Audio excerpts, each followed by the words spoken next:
honorée et émue de prendre la parole ce matin devant vous à l'occasion de l'inauguration de ce lieu magnifique de tous les savoirs. Pas simplement un acte architectural, c'est aussi un acte fondateur.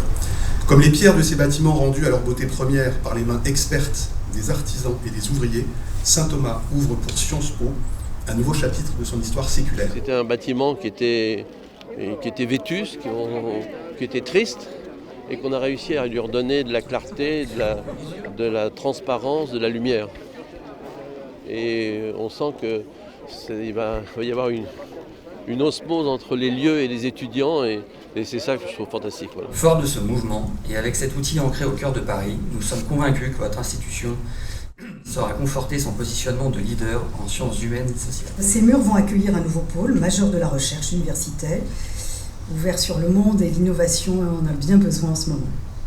Grâce à la force de ces partenariats avec les entreprises, les universités étrangères, Sciences Po fait partie de ces ponts que la France a su établir avec la communauté internationale, tout en renforçant le lien finalement si complexe à entretenir entre recherche et formation. Au cœur de ce site historique, le pavillon d'innovation et le centre d'expérimentation numérique vont aussi devenir les vitrines du campus urbain de Sciences Po et le lieu emblématique de la modernité du projet de votre établissement. Quel plus bel usage que celui d'accompagner une jeunesse vers la connaissance, vers la science, vers demain, la prise de responsabilité dans le pays qui est le nôtre. Depuis longtemps, Sciences Po est un modèle et continue à étonner et à se positionner comme l'un des aiguillons de la transformation, de l'accès à l'enseignement supérieur et de l'égalité des chances.